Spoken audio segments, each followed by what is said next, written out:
நான் 2 விதமாக பேசலாம் அப்படின்னு தயார் பண்ணிட்டு வந்தேன். ஒன்று, கூட்டம் அதிகமாக வந்தால் ஒரு தலைப்பின் கீழ் நான் பேசுவேன். கூட்டம் கம்மியாக வந்தால் வேற ஒரு தலைப்பின் கீழ் நான் பேசுவேன். இப்போ இங்கே வந்திருக்கிறது நல்ல கூட்டமா இல்லை குறைவான கூட்டமா? நீங்களே சொல்லுங்க.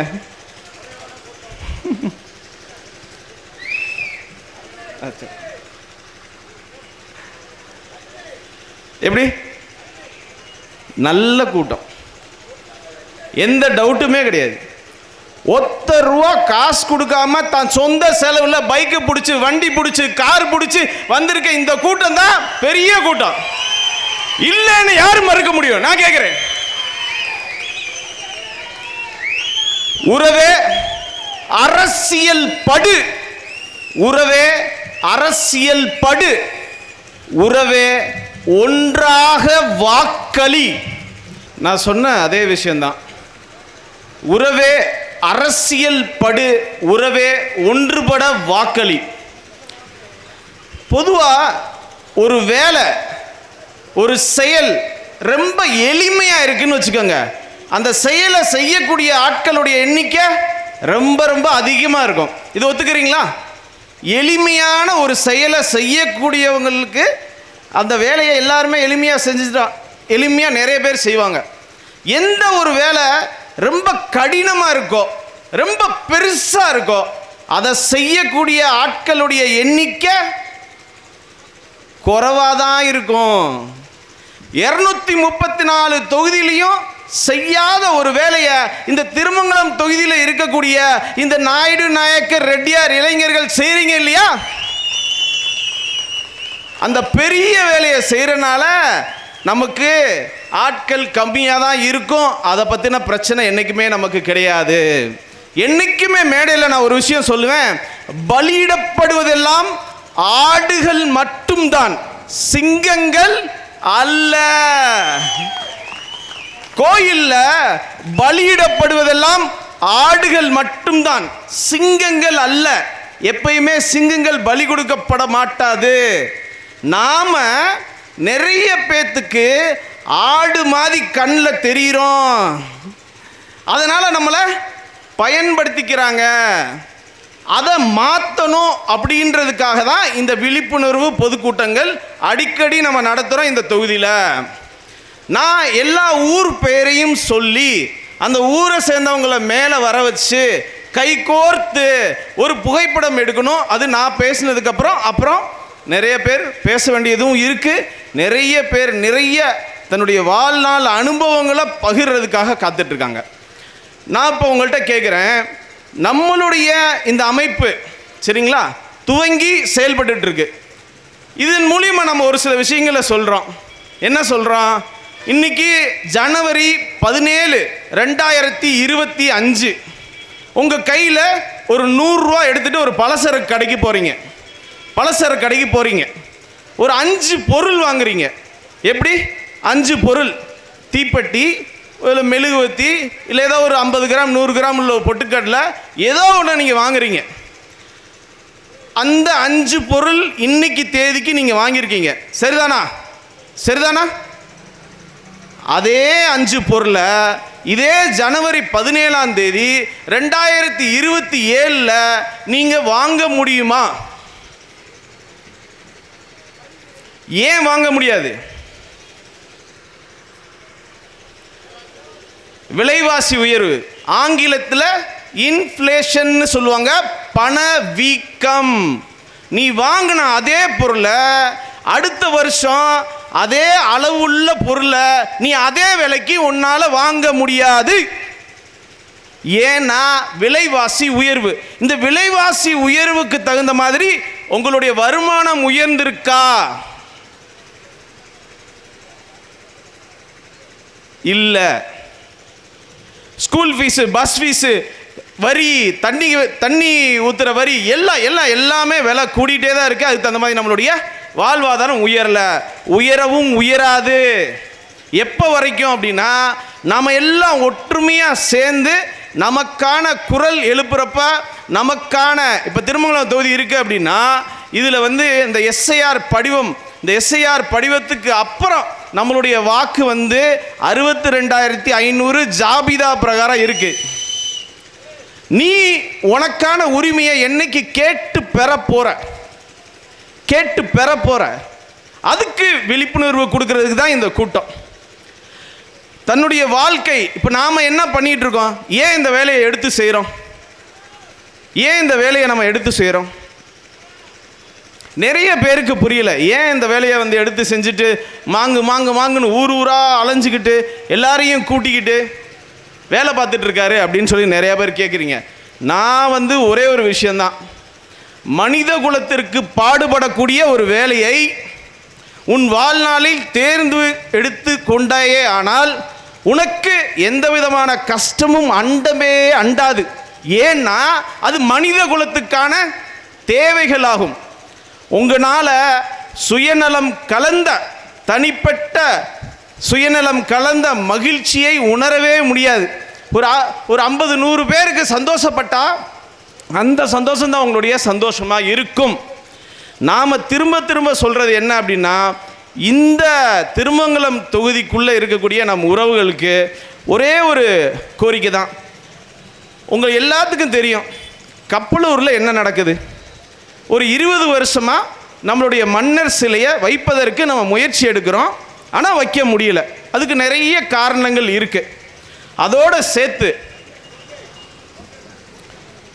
சேர்த்து நாம் கோர்வையாக பல விஷயங்களை நம்ம கொண்டு வரோம். இன்னொன்று நல்லா தெரிஞ்சுக்கணும், நம்ம தினந்தோறும் வீடியோ போகிறோம். தமிழ்நாடு முழுக்க 10 லட்சம் பேர் அந்த வீடியோவை பார்க்குறாங்க. அந்த வீடியோனால் நிறைய தாக்கங்கள் ஏற்படுது. குறிப்பாக இந்த நாம் தமிழர் சீமான் எந்த கட்சியோடு சேர்ந்தாலும் அந்த கட்சியை தோற்கடிப்பதற்கு நாங்கள் வேலை பார்ப்போம் அப்படின்னு நம்ம தொடர்ந்து சொல்லிக்கிட்டே இருந்த வீடியோ காரணமாக தான் அவனை யாருமே கூட்டணியும் சேர்க்கறது கிடையாது. அந்த சீமான்ன்றவனை யாரும் கூட்டணியை சேர்க்கறதும் கிடையாது. கேட்டால் நான் தனித்து நிற்கிறது தான் என்னுடைய வியூகம். வென்றால் சந்தோஷம், தோத்தா பயிற்சி அப்படின்னு சொல்லி அந்த ஆள் வந்து பார்த்தீங்கன்னு சொன்னால் மேடை தோறும் பேசிட்டு வராரு. நம்மளுடைய இந்த நாயுடு நாயக்கர் ரெட்டியார் இளைஞர் அமைப்பு நோக்கம் என்ன? நம்மளை அடியோடு அழிக்கணும் அப்படின்னு நினைச்சிட்டு இருக்க எந்த சக்தியா இருந்தாலும் நாம பதிலுக்கு அதை வேரோடு புடுங்கி தூக்கி எறிவோம். அதுக்கு தான் இந்த அமைப்பு. நம்மளை எதிர்த்து நம்மளை அழிப்போம் அப்படின்னு சொல்லி மேடதோறும் பேசிட்டு இருக்க அந்த இயக்கங்களை எந்த அரசியல் கட்சியும் கண்டுக்காம இருக்கீங்கல்ல, உங்களுக்கும் கண்டனத்தை தெரிவிக்கிறதுக்காக தான் இந்த இயக்கம் இருக்கு. நான் 4 பேர் இருக்கேன் 10 பேத்துல, 10 இட்லியில் எனக்கு 4 இட்லி கொடு அப்படின்னு கேட்கறது நியாயமா அநியாயமா? நியாயம் தானே? நான் 4 பேர் இருக்கேங்க, என் பங்கு 4, எனக்கு கொடு அப்படின்னு கேட்கறது எப்படி அநியாயமாகும்? நீங்கள் எல்லாரும் ஒரு படம் பார்த்துருப்பீங்க, ஸ்பைடர் அப்படின்னு சொல்லி. மகேஷ் பாபு நடிச்சிருப்பாரு. வில்லன் யாரு? எஸ்ஜே சூர்யா. அந்த படத்தில் ஆடு சிங்கம் அப்படின்னு ஒரு ஸ்டோரி வரும். அவன் போலீஸுக்கிட்ட எடுத்து சொல்லுவார், நல்லா கேட்டுக்கங்க உறவுகளை, இது வேலை இல்லாமல் வெட்டித்தனமாக செய்கிற வேலையே கிடையாது. இது ரொம்ப ரொம்ப ரொம்ப வாழ்வோடு நம்மளுடைய தினந்தோறு வாழ்க்கையோடு இணைஞ்ச விஷயம். இப்போ நம்ம செஞ்சிட்டு இருக்க விஷயம். அதில் சொல்லுவான், வலியவன் வாழ்வான்னு சொல்லுவான். வலியவன் தான் வாழ முடியும். அப்படிப்பட்ட ஒரு சூழலில் நாம் இந்த அமைப்பு இயக்கம் ஆரம்பித்து செய்ய வேண்டிய கட்டாயம் இருக்கு. நமக்கான கல்வி, வேலை வாய்ப்பு, அரசாங்க வேலை, பெண்கள் பாதுகாப்பு, இது மாதிரி எக்கச்சக்கமான நம்மளுடைய விஷயங்களை நிறைவேற்றுறதுக்கு நமக்கு அமைப்பு தேவை. நம்மளுடைய இழந்த புராண சின்னங்களை மீண்டும் மீட்க கப்பலூரில் இருக்கக்கூடிய கட்டபொம்மன்ஸில் புதுசாக வைக்க சொல்லி நம்ம கேட்குறோமான்னு நான் கேட்குறேன்.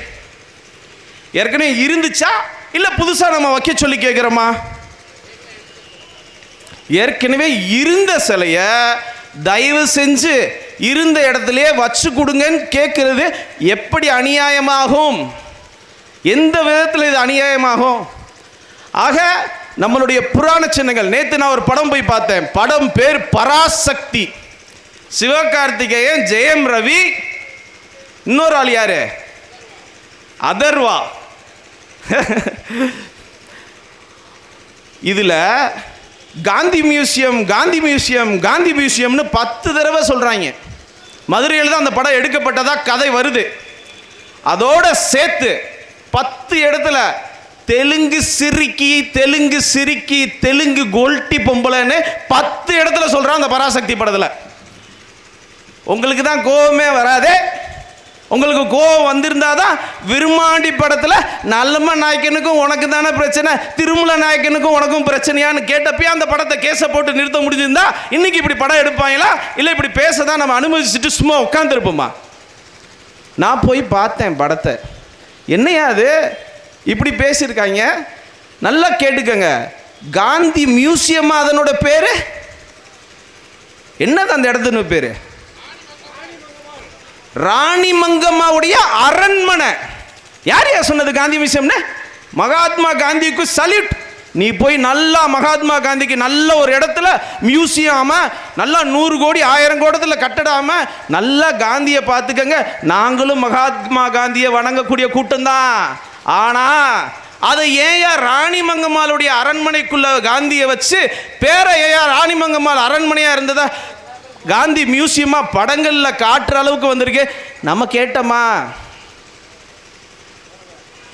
கேட்க மாட்டோமே. நல்லா கேட்டுக்கங்க. மதுரையில் ஒரு விமான நிலையம் இருக்கு. யாரும் பயப்படாதீங்க, சரியாக தான் நான் பேசுகிறேன், தப்பா எதுவும் பேசல. அங்க உள்நாட்டு விமானங்கள் மேலே ஏறுது, வெளிநாட்டு விமானங்களும் தினந்தோறும் மேலே ஏறுது. நிறைய ஊரில் எப்படி இருக்கும்? மெட்ராஸில் உள்நாட்டு விமான நிலையம், வெளிநாட்டு விமான நிலையம். உள்நாட்டு விமான நிலையத்துக்கு ஒரு பேர், வெளிநாட்டு விமான நிலையத்துக்கு ஒரு பேர். மதுரைக்கு ஒரு பயணி மதுரைக்கு உள்ள வராரு அப்படின்னா எதுக்காக வராரு? எந்த புராண சின்னத்தை பார்க்கறதுக்காக வராரு? நீங்களே சொல்லுங்க.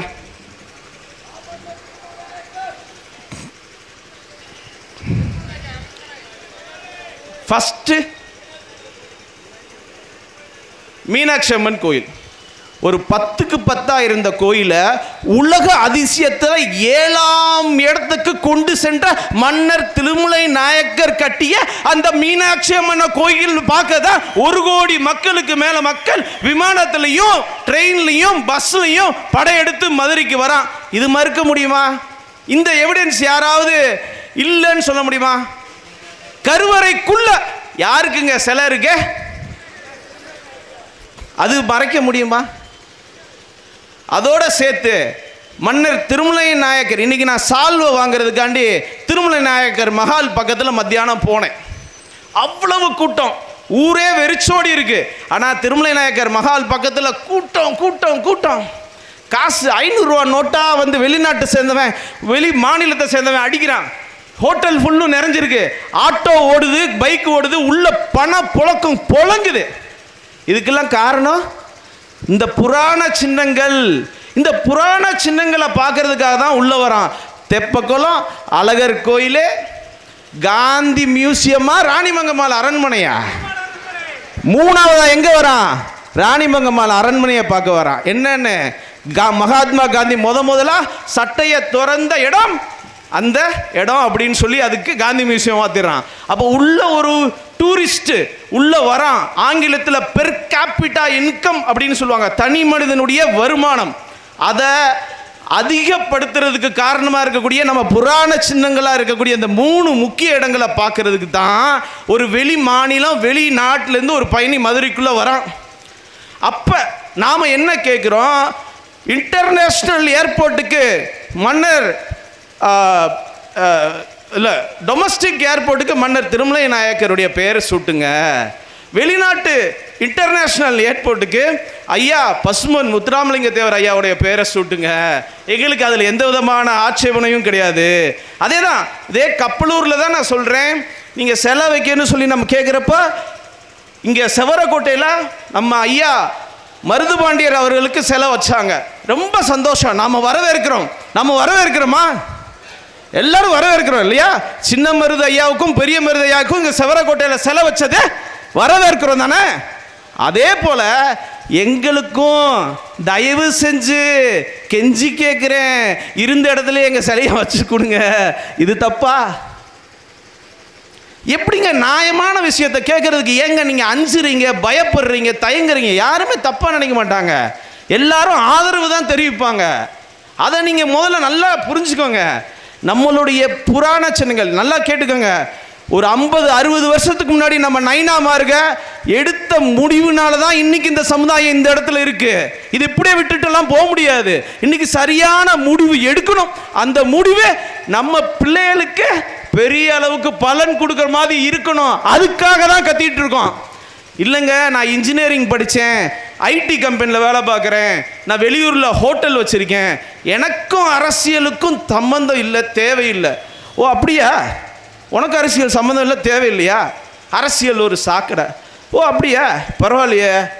நீ காலையில் பைக் எடுத்துகிட்டு நீ 50,000 ரூபா சம்பாதிக்கிற, இன்ஜினியரிங் முடித்தோடனே சந்தோஷம். பைக் எடுத்துகிட்டு போகிறப்ப ஹெல்மெட்டை மாட்டிட்டு டிராஃபிக்குள்ளே போய் நிற்கிறான். என்னையா கவர்மெண்ட்டு ஒரு ரோடு கீடு சரியாக போடாமல் இப்படி டிராஃபிக்கை வச்சுக்கிட்டியான்னு அரசாங்கம் திட்டுவேன். அதே ஐடி ஊழியர். நான் இது அமெரிக்காவிலேருந்து ஒரு சட்டம் போடுறான், நீ வெளிநாட்டுக்கு வரணும்னா $1,00,000 நீ இங்கே வரியா செலுத்தினா தான் நீ அமெரிக்காவுக்கு வரணும்னு. அப்போ ஐடி ஊழியர் ஃபுல்லும் கத்துறான், என்னையா அரசாங்கம், என்னையா அரசாங்கம். டே ஐடி படிக்கிற தம்பிகளா, நீ மெட்ராஸில் இருக்கக்கூடிய உனைய பார்த்து தான் கேட்குறேன், நீ ஓட்டு போடையாவது என்னைக்காவது வந்திருக்கியா? நீ போய் அரசாங்கத்தை குத்தம் சொல்கிறதுக்கு உனக்கு என்னடா தகுதி இருக்கு? நீ என்னைக்கிடா ஓட்டு போட வந்த? நீ அரசியலை விட்டு தனியாக இருக்கிற மாதிரியும் இவங்களுக்கும் அரசியலுக்கும் சம்மந்தமே இல்லைன்ற மாதிரியும் வெளிநாட்டில் போய் மாட்டிக்கிட்டா அரசாங்கத்தில் தானே போகிற. அரசாங்கம் இன்றி எதுவும் இயங்காது. இடமன உச்சப்பட்டியில் உண்டி அம்மவாள் வச்சுட்டாரு, கப்பலூர் புதுப்பட்டியில் உண்டி அம்மவாள் வச்சுட்டாரு. நான் கேட்குறேன், நீங்கள் போடுற மிக்சி, அரைக்கிற மிளகால இருந்து எல்லாமே அரசியல். நம்ம சரியா ஒற்றுமையா அதுக்கு உண்டான வேலையை செய்யலைன்னா மண்டையில மிளகா அரைச்சுக்கிட்டே தான் இருப்பான். இதை நம்ம அனுமதிக்க முடியாது. இன்னொன்று, புதுசாக ஒரு குரூப் கிளம்பியிருக்கு. ஒரு 10 வருஷ காலத்தில் என்ன சொல்கிறேன் தெரியுமா? பிறப்பின் அடிப்படையில் நீ இந்த சமுதாயத்தில் பிறந்திருக்க இல்லையா? இந்த சமுதாயத்தில் பிறந்த உனக்கு தமிழ்நாட்டில் ஒரு சில உரிமைகள் கிடையாது. அது உங்களுக்கு தெரியுமா? உங்களுக்கு தெரியுமா? உங்களுக்கு ஒரு சில உரிமைகள் கிடையாது, மற்றவங்களுக்கு இருக்கு, உங்களுக்கு ஒரு சில உரிமை கிடையாது அப்படின்னு சொல்றது யாரு? அவன் கட்சியினோட கொள்கையே அதான். அவன் யாரு? நாம் தமிழர் கட்சியை சேர்ந்த சீமான் என்ன சொல்றாரு? நீங்க இந்த தமிழ்நாட்டில் 2ஆம் தர 3ஆம் தர குடி, நீங்க வாழலாம், ஆளக்கூடாது. வாழலாம், ஆளக்கூடாதா? அதை சொல்றதுக்கு நீ யாரா? அதை சொல்ல நீ யாரு? உன்னுடைய ஹிஸ்ட்ரி எல்லாம் இப்போ எடுத்து விடுறேன், அப்புறம் பார்ப்போம் நீ யாருன்றது தெரியும். உன்னை பற்றி எல்லாம் தெரியும். சொல்லவா? அதாவது பிறப்பின் அடிப்படையில் ஒருத்தனை ஒடுக்க முடியுமா? இது சரியா? திறமையின் அடிப்படையில் தான் தூக்கணும். இப்போ நான் பாட்டுக்கு தானே போயிட்டு இருந்தேன்.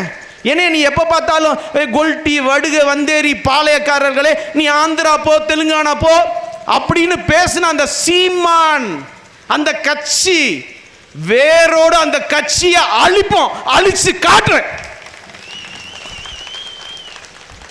நீ யாரா? உன் மேல பாலியல் வழக்கு இருக்குடா, பொம்பளை பொறுக்கி. உனக்கெல்லாம் அஞ்சினது நாங்க கிடையாது, நாங்க விஜயநகர பேரரசனுடைய வாரிசுகள்ரா. காமெடி பண்ற? நாங்க யாருன்னு தெரியுமா? டெஸ்ட் வைக்கிற போர்க்குணம் இருக்கா அவங்களுக்கு பழைய மாதிரி? இவங்கள நோண்டா ஏதாவது செய்வாங்களா? நோண்டெல்லாம் வேணாம் தம்பி, இப்போ தான் ஆரம்பிச்சிருக்கோம் பேச. இனி பாரு, நீ ஒரு வார்டில் கூட நீ ஜெயிக்க மாட்ட. நீ ஒரு வார்டில் ஜெயிச்சிட்டேன்னு வச்சுக்க, எங்களை எதிர்த்து நீ அந்த வார்டில் ஜெயிச்சிட்டேன்னா நீ பெரியாள். உடனே சொல்லுவாங்க, தமிழர்களே பார்த்தீர்களா, தெலுங்கர்கள், நாயக்கர்கள், ரெட்டியார்கள் நம்ம தமிழர்களுக்கு எதிராக எப்படிலாம் பேசுகிறாங்கன்னு பார்த்தீங்களான்னு. செருப்பை கொண்டி அடிச்சு விடுவேன், செருப்பை கொண்டி அடிப்பேன். நாம் தமிழர்ல இருக்கக்கூடிய ஆமை குஞ்சுகளை பத்தி மட்டும்தான் பேசுறேன், வேற யாரை பத்தியும் பேச கிடையாது. தமிழர்கள் எங்களுடைய உடன் பிறவா சகோதரர்கள், அவங்கள பத்தி பேசுற. நீ எப்ப முதல்ல நாம் தமிழர்னு கட்சி பேரை வைக்க உனக்கு என்ன தகுதி இருக்கு? நீ எப்படி வைக்கலாம்? மற்ற எல்லாம் வேற மொழி பேசுறவனா? எங்களுக்கு ஆனா வனா கூட தெலுங்குல தெரியாதுடா, எழுத தெரியாதுடா, வாசிக்க தெரியாதுடா. எங்களை கொண்டுக்கிட்டு எப்போ பார்த்தாலும் இவங்க தெலுங்குங்கன்னா செர்ரா தெலுங்குங்க தான்டா பெண்ணடா அப்படின்னு கேட்போமா மாட்டோமா? அது அவனுக்கு தேவை. தமிழ்லேருந்து தான் தெலுங்குக்கு பிறந்துச்சு. தமிழ் உன் தாய்மொழினா தெலுங்கு எனக்கு தெலுங்கு தாய்மொழி, நீ மறைக்காதன்னு நீ சொன்னா தமிழ் எனக்கு பாட்டி மொழி. தமிழ்லேருந்து தான் ஏன் வந்துச்சு தெலுங்கு. இந்த கட்சியினுடைய விளைவு, இந்த சீமான் அப்படின்ற இந்த பாலியல் குற்றவாளி அவனுடைய கட்சி ஆரம்பிச்சதுனால நிறைய பேர் 5ஆம் தமிழ்ச்சங்கம் 8ஆம் தமிழ்ச்சங்கம் நிறைய பேர் ஏதோ நம்ம அடிச்சா வாங்கிட்டே இருக்கிற ஆளுன்னு நினச்சிக்கிட்டு சேனலில் தினந்தோறும் மைக்கை போட்டு விதை போட்டு பேசிட்டு இருக்காங்க. நான் திரும்பவும் சொல்கிறேன், நீ ஆரம்பித்தது ஒரு வார்டில் ஆளலாம், நீங்கள் இங்கே வாழ்ந்துக்கங்க, ஆனால் ஆளணும்னு நினைக்காதீங்க. அது நாங்கள் மட்டும்தான் ஆளுவோன்றது உன் கட்சியினுடைய கொள்கை. நான் சொல்கிறேன், நீ சொல்கிறது முதலமைச்சர் பதவிக்காக நீ சொல்கிற. ஆனால் இந்த நிற்கிறேனே இந்த வார்டில் நான் 50% இருக்கேன், நான் போய் இந்த வார்டில் எனக்கு சீட்டு கொடுன்னு கேட்குறப்ப அப்போ சொல்கிறான், தம்பி நீ வாழணும் இந்த வார்டை ஆளணும்னு நினைக்காதன்னு. அப்போ எல்லா இடத்துலையும் இப்படி சொல்லுவீங்க. சமீபத்தில் என்கிட்ட ஒரு அம்மா ஃபோன் பண்ணி பேசினாங்க, பேர் சொல்ல விரும்பலை. அவன் கிளாஸில் 4வது படிக்கிறான்.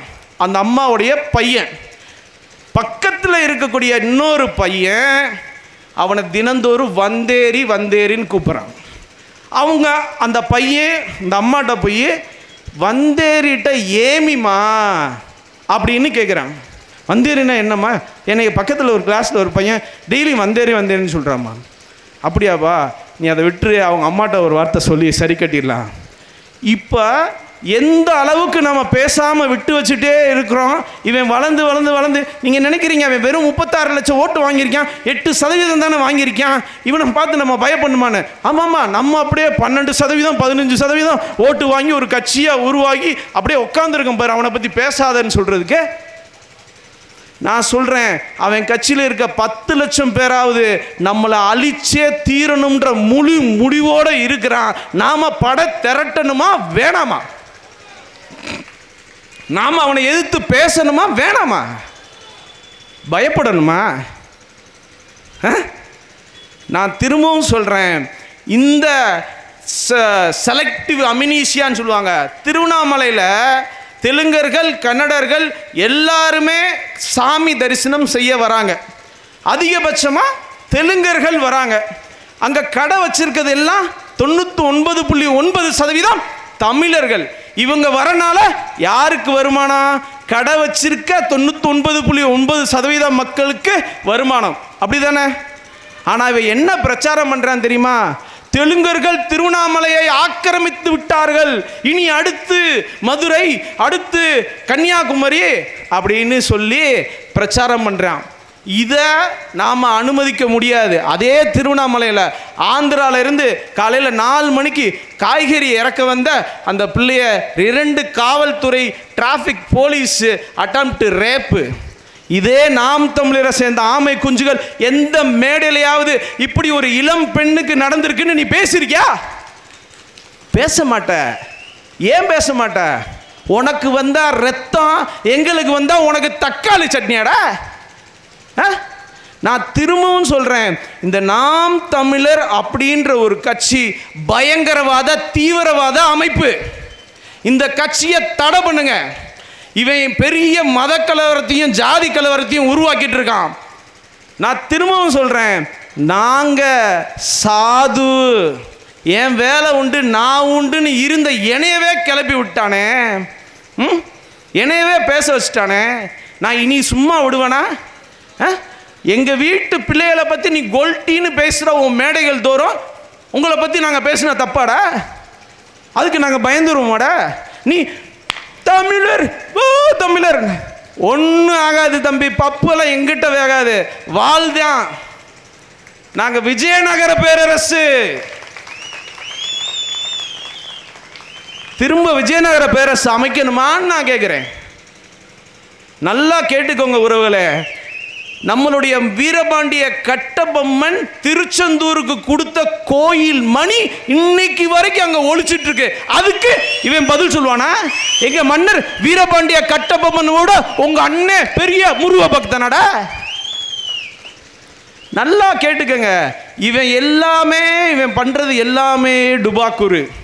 ஆனா இவனுக்கு ஒரு வாக்கு விழுகுது, பொய்ய திரும்ப திரும்ப மேடை போட்டு பேச பேச பேச பேச அது பெருசாகுது. நான் திரும்பவும் சொல்கிறேன், இந்த நாம் தமிழர் கட்சி இந்த இயற்கை வளங்கள் எல்லாம் காப்பாற்றக்கூடிய கட்சின்னு சொல்லி மேடைதோறும் பேசி வராங்க. இளைஞர்களே அதை மாதிரி தவறுதலாக புரிஞ்சுக்கிறாங்க.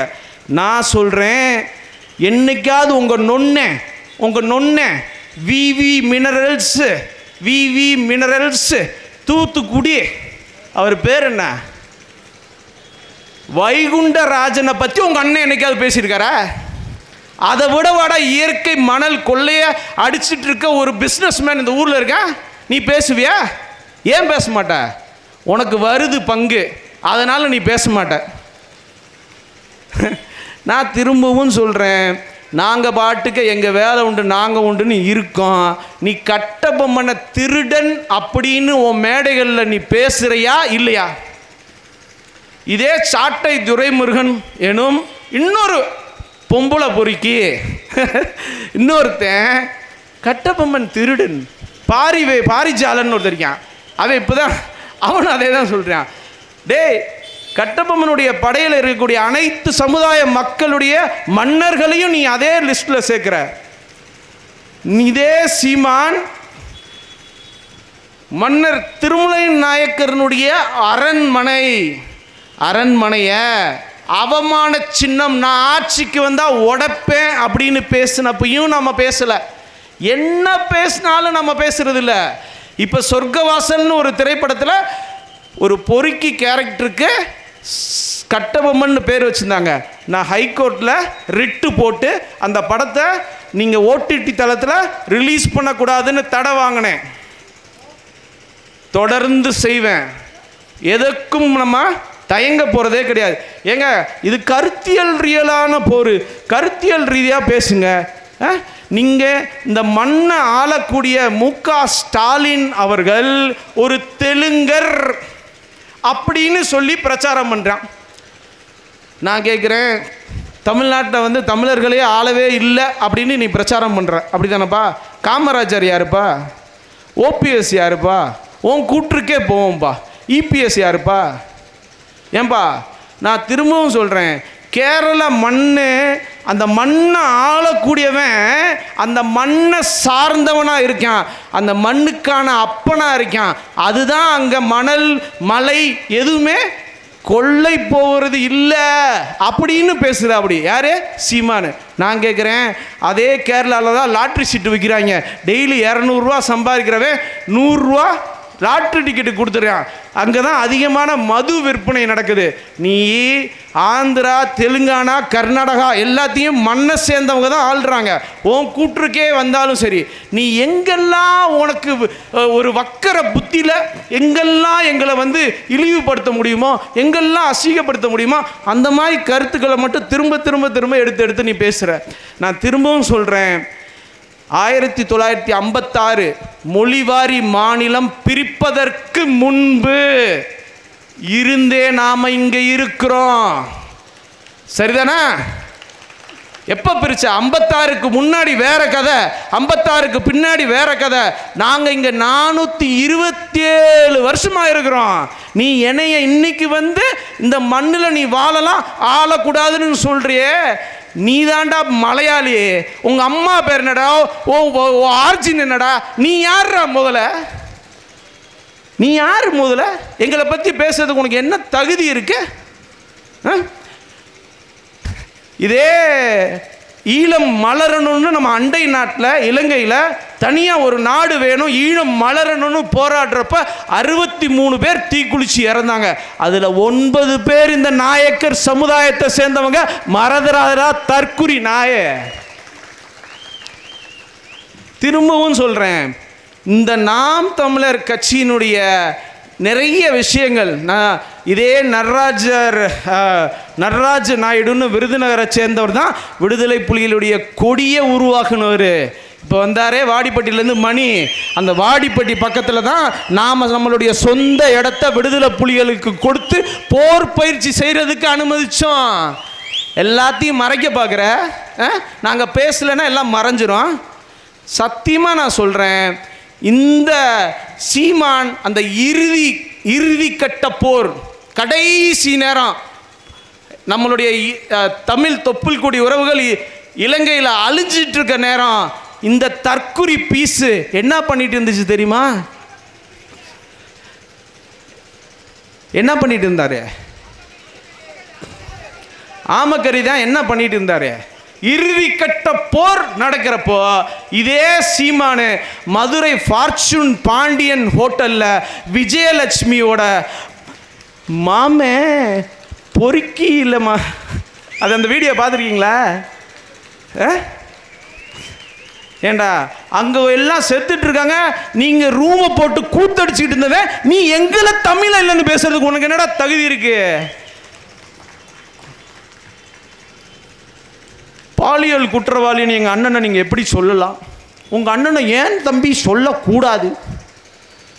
உங்கள் நொன்னேன் தானே விஜயலட்சுமியை ஏமாற்றி 50 லட்ச ரூபாயை பிடிங்கி மாதம் 2000 ரூபா 3000 கொடுத்து அந்த பிள்ளைய ரோட்டில் விட்டது. வழக்கு இருக்கா இல்லையா? வழக்கு இருக்கா இல்லையா? அப்படி தான் சொல்லுவோம், அப்படி தான் சொல்லுவோம். திரும்பவும் நான் சொல்கிறேன் உறவுகளை, இந்த மாதிரி நம்ம சமுதாயத்தை அழிக்கணும், நம்ம சமுதாயத்தை தவறுதலாக சித்தரிக்கணும்னு முடிவோடு இருக்கக்கூடிய அதே கட்சியில் ஒருத்தர் தேவான்னு ஒருத்தர் இருக்கா. அப்படி அவர் தான் மணல் மாஃபியா. சீமானுடைய வலது கையாக இருக்கக்கூடிய மணல் மாஃபியா, இடது கையாக இருக்கக்கூடியவன் அவன் ஒரு தற்குறி சாட்டை துரைமுருகன். இப்படி ஒரு டீமை ஃபுல்லும் சேர்த்து வச்சுக்கிட்டு திருமணத்தில் என்ன காமெடினா, திருமணத்தில் இருக்க நிறையா பேர் அந்த கட்சியில் இருக்கிற நகர செயலாளர், ஒன்றிய செயலாளர் என் கூட படித்தவங்க, நல்லா அண்ணன் தம்பியாக பழகிட்டு இருந்தாங்க. இப்போ இப்படி திரும்பிட்டு போகிறாங்க பார்க்குறப்ப நான் என்னடா பண்ணேன்? அதாவது பிறப்பின் அடிப்படையில் நீ இந்த சமுதாயத்தில் பிறந்ததனால் நீ தமிழன் என்று எங்களால் உங்களை ஏற்றுக்கொள்ள முடியாது. சரி, ஏற்றுக்க மாட்டேன். அப்புறம் அதனால் நீங்கள் எங்கள் கூட இணைந்து பயணம் பண்ணுங்கள், உங்களுக்கான சதவீதம் எவ்வளவோ அந்த சதவீதத்துக்கு உண்டான இதை கொடுத்துட்றோம். நீ யார் எங்களுக்கு கொடுக்குறது? நீ யார் நாங்கள் தமிழ் இல்லைன்னு சொல்கிறது? ஃபஸ்ட்டு எங்கள் இதில் பாதி பேர் தமிழன் இல்லை, பாதி பேர் தமிழன்தான் அப்படின்ற சிந்தனையோடு இருக்கிறாங்க. இவங்க யூரின் டெஸ்ட் எடுத்துருவாங்க யார் வந்தாலும். இப்போ குகேஷ்னு சொல்லி செஸ்ட்டில் வேர்ல்டு மாஸ்டர் ஒருத்தர் பையன் ஜெயிச்சான், அடித்தான். அவங்க அப்பா பேர் என்ன? அவன் எந்த ஊர்லேருந்து பிறந்தான்? இவன் தெலுங்கன். சிவகார்த்திகேயன் தெலுங்கன், தனுஷ் தெலுங்கன். ஏண்டா இதுதான் உங்களுக்கு வேலையாடா? எவன் என்ன செய்கிறான்னு பார்க்க மாட்ட, அவன் எங்கேருந்து வந்தான் அப்படின்றத நீ பார்ப்ப. உன்னைய பார்க்கட்டுமா? இப்போ நான் உன்னைய பற்றி சொல்கிறேன். நீ கன்னியாகுமரின்ற மாவட்டம் பிரிக்கிறதுக்கு முன்னாடி அங்கே மலையாளியாக இருந்த ஒரு தாத்தா பாட்டிக்கு பிறந்த அந்த வழி வந்த மலையாளி தான் நீ. அதுதான் உன் பேர், சைமன் செபாஸ்டியன். உங்கள் அப்பா பேர் செபாஸ்டியனா இல்லையாப்பா தம்பி? அது என்னப்பா செந்தமிழன்? செங்கப்படையில் எங்கள் குணசேகரன் வீட்டில் பிரபாரன் படம் வச்சுருப்பார். போயிட்டாங்களாம் வீட்டுக்குள்ளே கடகடன்னு, பிரபாரன் படம் இருக்குது, நம்மால் உட்காருப்பா, 2 காஃபி டீயை போட்டு கூனியை வச்சு முதுகுலேயே 4 சாத்தி ஓடுன்னு அடித்து பற்றி விட்டுருக்காரு. ஏண்டா வீட்டில் பிரபாரன் படத்தை டே நீ தான் அவர் சாக கிடக்கிறப்ப இங்கே ரூம் போட்டு கூத்தடிச்சிட்டு இருந்தீங்க. சமீபத்தில் பாரதியார் பிறந்தநாள் விழாவில் பிராமணர்கள் ஏற்பாடு செய்த விழாவில் போய் என்ன பேசியிருக்கான் தெரியுமா? பிராமணர் கடப்பாறையை வைத்து திராவிட கோட்டையை உடைப்பேன் அப்படின்னு பேசியிருக்காரு. திராவிடம்னா என்னப்பா தம்பி? நீ எதை திராவிடம்ன்ற? கன்னடர்கள் இருக்காங்களா அமைச்சர் லிஸ்ட்ல? இல்லை மலையாளி இருக்காங்களா? நீ எங்களை மட்டும்தான் சொல்ற. இனி திராவிடம்னு மறைச்சு மறைச்சு பேசாத, ஓப்பனா தெலுங்கர்னு பேசு, நாங்க பார்த்துக்கிறோம். சும்மா திராவிட நான் இன்னைக்கு சொல்றேன்டா, இதே நாயக்கர் கடப்பாறையை வச்சு, இதே ரெட்டியார் கடப்பாறையை வச்சு நாம் தமிழர்ன்ற கட்சியை அடிச்சு உடப்பா. நீ ஜெயிச்சிரு பார்ப்போம். எங்களை காட்டில் வாக்கு அதிகமாக வாங்கிரு பார்ப்போம். இந்த தொகுதியில் 11,000 வாக்கு வாங்கியிருக்காங்க நாம் தமிழர். அவர் என்ன நினச்சிட்டு இருக்காரு? இவங்க சும்மா அப்படியே பேசுறது, பொதுக்கூட்டமெல்லாம் போட்டு பேசியெல்லாம் ஒன்றும் ஆகாது அப்படின்ற மாதிரி நினைக்கிறது. நிறைய காரியங்கள் இவங்க செஞ்சுட்டே இருக்கிறாங்க. இவங்களை பற்றி பேசணும்னா நிறைய பேசலாம். நான் சொல்கிறேன், நல்லா கேட்டுக்கங்க. நாம் தமிழர் நம்மளுடைய எதிரி நம்பர் 1. அவன் எங்க எப்ப என்ன செஞ்சாலும் நம்பாதீங்க. தெலுங்கர்களுக்கு 5 எம்எல்ஏ கொடுக்குறேன், 10 எம்எல்ஏ கொடு, நீ 100 எம்எல்ஏ கூட கொடுறா, உன் அடிப்படை கொள்கை நான் தமிழன் கிடையாது, எனக்கு ஒரு சில உரிமைகள் கிடையாதுன்னு சொல்ற நீ எனக்கு என்னைக்குமே எதிரி தான்டா.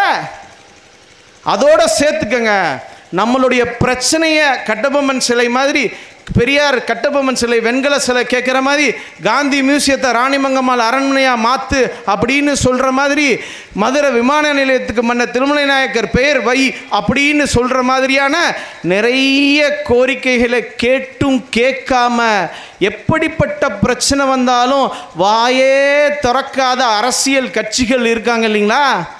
நீ என்ன கேளு, வாயை திறக்கவே மாட்டான், அமைதியாக இருப்பான். ஏன்? நாளைக்கு இந்த தெலுங்கர்களுக்கு ஆதரவாக நம்ம பேசிட்டோம்னா நாம் தமிழர் நம்ம கட்சியை திரும்ப திரும்ப சுட்டி காட்டி தமிழர்களை ஃபுல்லும் நமக்கு எதிராக திருப்பிடுவான். நமக்கு என்னப்பா இவங்க நாயக்கர் ரெட்டியார் பாவம்பா, அவங்க ஒரு அடித்து பற்றி விட்டு பேசாட்டு போவோம்ப்பா, அவங்க என்னப்பா செய்ய போகிறாங்க, அவங்கள கண்டுக்காமல் ஒழட்டி விட்டு போயிடுவோம்ப்பா அப்படின்ற மாதிரி நீ பேச மாட்டேங்கிற. எங்களுக்கு நான் சொல்கிறேன், நீ எந்த ஒரு கட்டத்துலேயும் கட்சியை சேர்ந்தவங்க எங்களுக்கு சாதகமாகவோ எந்த ஒரு விஷயம் பேசாமல் இருக்கீங்க அப்படின்றனால நாங்கள் ஒன்று செய்ய போகிறோம். வாயை திறக்கலைன்னா மூக்கை அழுத்தி பிடிச்சா வாயை திறப்பேல. எங்களுக்கு ஆதரவாக வாயை திறக்காதவங்களை பார்த்து நான் கேட்குறேன், ஓ மூக்கை நான் அழுத்தி பிடிச்சேன்னா வாயை திறப்பியா மாட்டியா? கண்டிப்பாக திறப்ப. அதுக்கு தான் நான் சொல்கிறேன், இந்த உறவுகள் எல்லார்ட்டையும் உறவே ஒற்றுமையாக வாக்களி, ஒற்றுமையாக வாக்களி. நமக்கு எதிரான ஒரு மாபெரும் சக்தியை திரட்டி, அந்த சக்தி சும்மா எலி குஞ்சு மாதிரி சைஸில் இருந்தால் பரவாயில்ல, அது ஒரு 36 லட்சம் வாங்கியிருக்கு. அதில் ஒரு 10% வாக்கு நம்மளை வெறி கொண்டு எதிர்க்கக்கூடிய ஒரு படையை உருவாக்கி வச்சுருக்கான். அவனுடைய தினந்தோறும் அவன் பேசுகிறது என்ன தெரியுமா பேசுகிறான்? எவன் ஒருவன் உன் தாய்மொழியை உன்னை விட சிறப்பாக பேச கற்றுக்கொண்டானோ அவன் உன்னை அடிமைப்படுத்தி ஆள துடிக்கின்றான் என்று அர்த்தம் அப்படின்னு பேசுகிறான். அப்போ யாரை சொல்கிறேன்? பெரியாரெல்லாம் பெரிய ஆளா? எங்கள் அயோத்திதாச பண்டிதரை விட, எங்கள் ரெட்டமலை சீனிவாசனை விட, எங்கள் பாரதிதாசனை விட, எங்கள் பாரதியாரை விட, எங்கள் தோழர் ஜீவாவை விட பெரியார் பெரியாளானா நீ என்ன கம்பேர் பண்ணுற? என்ன மொழி பேசுகிறவங்க? நீ திரும்ப திரும்ப பேசுகிறது என்ன? இவன் என்ன மொழி பேசுகிறவன், இவன் நமக்கு கீழே அப்படின்ற கதையைத்தான் நீ திரும்ப திரும்ப சொல்ல முயற்சி பண்ணுற. நான் சொல்கிறேன் உறவுகளை, நாம் ஒரு முறை நம்மளுடைய பலத்தை நிரூபித்து காட்ட முடியும். நீங்கள் நினைக்கிறீங்க என்னடா வெறும் 500 1000 பேரை திரட்டிட்டு இவ்வளோ பெரிய விஷயத்தை பற்றி பேசிகிட்டு இருக்கேன்னு. நீ போய் வீட்டில் இருக்க 4 பேர்த்திட்ட சொல்ல மாட்டியா? 4 பேர் வீட்டில் இருக்கிறதுல ஒரு 2 பேர் 4 ஓட்டில் 2 ஓட்டு நான் போட்டுக்கிறேன்ப்பா எனக்கு பிடிச்ச ஆளுக்கு, என் சொந்தக்காரன் என் அமைப்பு வச்சு நடத்தக்கூடிய என் சமுதாயத்துக்கு 2 வாக்கு போட்டு போகிறேன், நீ போட மாட்டியா? வேத்துரா வேறா ஓட்டு வேறு ஒன்று போட மாட்டீங்க. கட்சிகளில் இருக்கக்கூடிய நம்ம உறவுகள்கிட்ட நான் பார்த்து கேட்குறேன், நான் அங்கே திமுகவை ஆதரிக்க போகிறோம்னா அதிமுகவில் இருக்க எல்லோரும் எந்திரிச்சு போயிடுறாங்க கீழே. நாங்கள் அதிமுகவை ஆதரிக்கிறோம்னு சொன்னால் திமுகவில் இருக்க எல்லோரும் எந்திரிச்சு போயிடுறாங்க. நாங்கள் விஜய் கட்சியை ஆதரிக்கிறோம்னா ஒரு குறிப்பிட்ட பேர் எந்திரிச்சு போயிடுறாங்க. ஆனால் மற்றவங்கள்லாம் இருக்கிறாங்க. ஆனால் நாங்கள் தனியாக நிற்க போகிறோம்னு சொன்னோம்னு வச்சுக்கோங்க, மொத்த கூட்டமும் ஓடி போய்.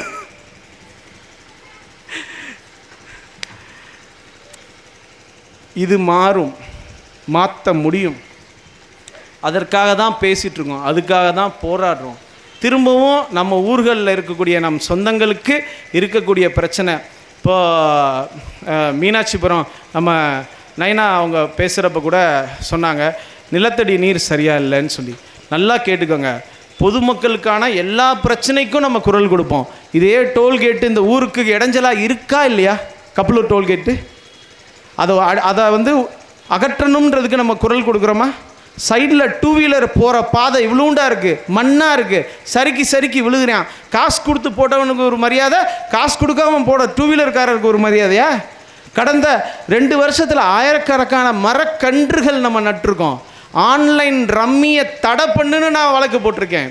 இது மாதிரி அனைத்து பொதுமக்கள் நலனுக்காகவும் தான் நம்ம போராடிட்டு இருக்கோம். நமக்காக மட்டும் கிடையாது. ஆனால் நமக்கு முதல் முக்கியத்துவம், நம்ம பிரச்சனைகளுக்கு முதல் முக்கியத்துவம். அதனால தான் நான் சொல்கிறேன், இந்த இடத்துல உங்கள் எல்லாட்டையும் பணிவன்போடு கேட்டுக்கிறேன், நாம் ஏதாவது செஞ்சு ஆகணும். அதற்கு நீங்கள் தயாராக இருக்கணும். அதாவது பாமகன்னு ஒரு கட்சி கேள்விப்பட்டிருக்கீங்களா? பாட்டாளி மக்கள் கட்சி. அவங்க அதிமுகவோட கூட்டணி போயிருக்காங்களா? போயிருக்காங்க. அதே கட்சி திமுகவோட கூட்டணி போயிருக்கா? போயிருக்காங்க. அதே கட்சி தனியாக நின்றுருக்கா? நின்றுருக்கு. நான் பெண்ணகரத்தில் வேலை பார்த்துருக்கேன். அங்கே அவங்க தனியாக தான் நின்னாங்க. 2ஆம் இடம் வந்தாங்க. அவங்க பெரிய கட்சியை 3ஆம் இடத்துக்கு தள்ளினாங்க. அவங்க பாஜக கூட்டணியோடு சேர்ந்து தேர்தலை சந்திச்சிருக்காங்களா? ஓகே. அதே கட்சி கேப்டன் விஜயகாந்த் அவருடைய தலைமையில் ஏற்பட்ட அணியில் அவங்க ஒரு முறை பயணம் பண்ணியிருக்காங்க, ஞாபகம் இருக்கா? ஆனால் அவங்க சொந்தங்கள் என்றைக்கையாவது அவங்கள தவிர்த்து வேறு யாருக்காவது வாக்கு போட்டு பார்த்துருக்கீங்களா அந்த வன்னியர் மக்களை? நல்லா புரிஞ்சுக்கோங்க. இரவு 2 மணினாலும் ஃபோன் வந்தால் சட்டையை போட்டுட்டு கார் எடுத்துகிட்டு ஓடோடி வரக்கூடிய உங்கள் சொந்தங்களை கைவிடக்கூடாது. அவனுக்கு நீங்கள் 10ல் ஒரு ஆள், நமக்கு எல்லாமே நீங்கள் தான், உங்களுக்கு நாம தான், நாம நீங்கள் தான். இதுக்குண்டான வித்தியாசத்தை புரிஞ்சுக்கோங்க. அரசியல் அப்படின்றது ஒரு செஸ் விளையாட்டு மாதிரி. எதிர்த்தாப்பில் இருக்கிறவன் ஒரு நகர்வு நகட்டுறதை பார்த்துட்டு நாம் இங்கேருந்து ஒரு நகர்வு நகட்டணும். அந்த நகர்வு தனியாக போகிறதா இருக்கலாம், கூட்டணியாக இருக்கலாம், என்ன வேணால் இருக்கலாம். முடிவு செய்ய போகிறது எல்லாரும் சேர்ந்து. இந்த அமைப்பினுடைய நோக்கமே அது ஒன்று தாங்க. ஏதாவது ஒன்று செஞ்சு மாதம் 2 பேர்த்த அரசு வேலையில் சேர்த்து விட்டு எம்பிசியில் டிஎன்டி டிஎன்சி உட்பிரிவில் இருக்கக்கூடிய நம்ம சொந்தங்களுக்கு ஒரு உள் இடஒதுக்கீடு வாங்கி கொடுத்துட மாட்டோமா? வடுகனில் இருக்கக்கூடிய சொந்தங்களுக்கு, பிசியில் வடுகனில் இருக்கக்கூடியவங்களுக்கு ஒரு உள் இடஒதுக்கீடு வாங்கி கொடுக்க மாட்டோமா?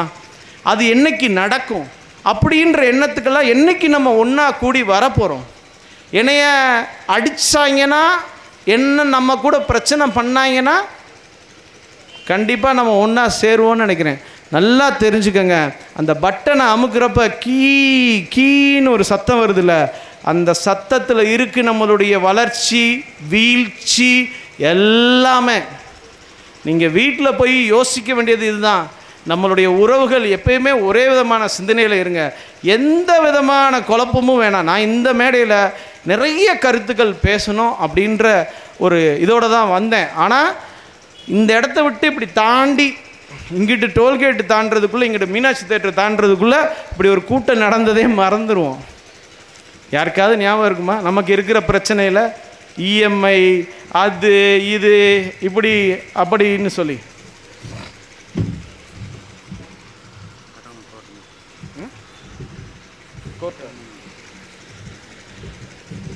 அதனால் உறவுகளே,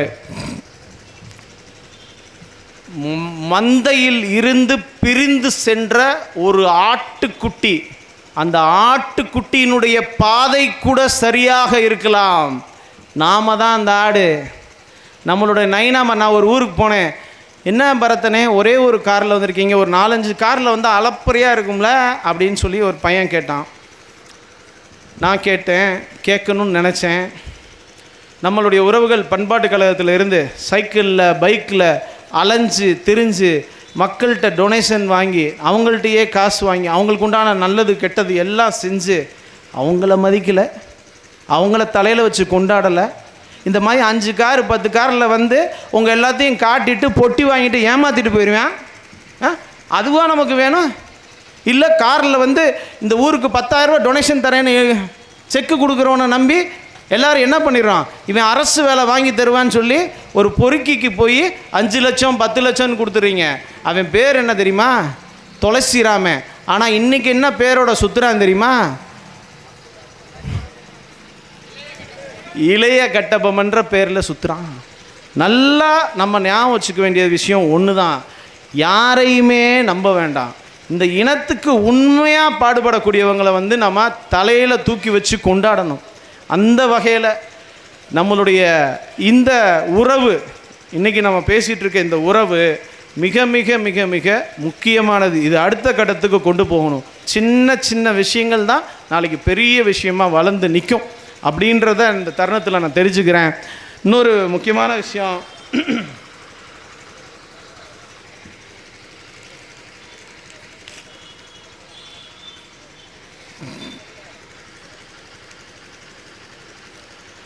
முடிந்தால் வாய்ப்பு கிடைச்சா கடைசியில் நான் திரும்ப பேசுகிறேன். அதாவது இந்த அமைப்பினுடைய நோக்கத்தையும் நான் சொல்லிட்டேன்.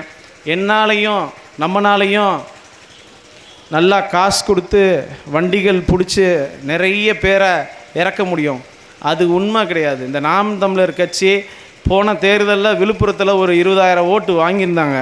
அதே தேர்தலில் அதே தொகுதியில் இடைத்தேர்தல்னு ஒன்று வந்துச்சு. அப்போ அதே கட்சி 11,000 வாக்கா சரியுது, 9,000 வாக்கு சரியுது. அப்போ காசு கொடுத்தா உன் சமுதாயத்தினுடைய வாக்கு, அதாவது உன்னுடைய கட்சியினுடைய வாக்கு குறைஞ்சா அப்போ உன்னுடைய வாக்கு 20,000 ஓட்டு கிடையாது, அந்த 11,000 மட்டும்தான்.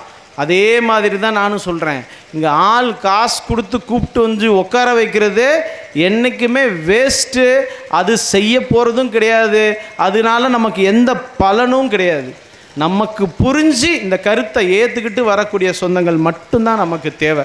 அந்த வகையில் ஓவராலாக நான் உங்கள்கிட்ட சொல்கிற கருத்து என்னென்னா, நிச்சயமாக நாம் ஒற்றுமையாக வாக்களிக்கக்கூடிய காலம் வரும்.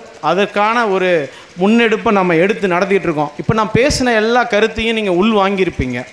நீங்கள் பேசுகிறப்போ நான் பேசினதுலேருந்து பேசக்கூடிய விஷயங்களை நீங்கள் பேசுங்க, அதிலிருந்து உங்களுக்கு என்ன இருக்கோ அதை பேசுங்க. அதே மாதிரி இப்போ ஒவ்வொரு ஊருக்கும் ஒரு நபர் இங்கே கையெழுத்து போட்டிருப்பீங்க. அந்த ஒரு நபர், ஒவ்வொரு ஊருக்கும் ஒரு நபர் மேடை ஏறி வாங்க, நம்ம கையெல்லாம் ஒன்றா பிடிச்சி இப்படி தூக்கி நம்ம காட்டி ஒரு புகைப்படம் எடுத்துக்குவோம். ஊருக்கு ஒருத்தர் வாங்க. முக்கியமான ஊர் புல்லாமத்தூர்லேருந்து வந்திருக்கீங்களா? புல்லாமத்தூர் எல்லா ஊர்லேருந்து வாங்களேன், எல்லா ஊர்லேருந்து ஒருத்தர் வாங்க. ஹலோ, அனைத்து கிராமங்களில் இருந்து வந்திருக்கும் நம்ம இன சொந்தங்கள் ஒருத்தராக மேடையில் ஏறுமாறு உங்களை அன்போடு கேட்டுக்கொள்ளப்படுகிறோம்.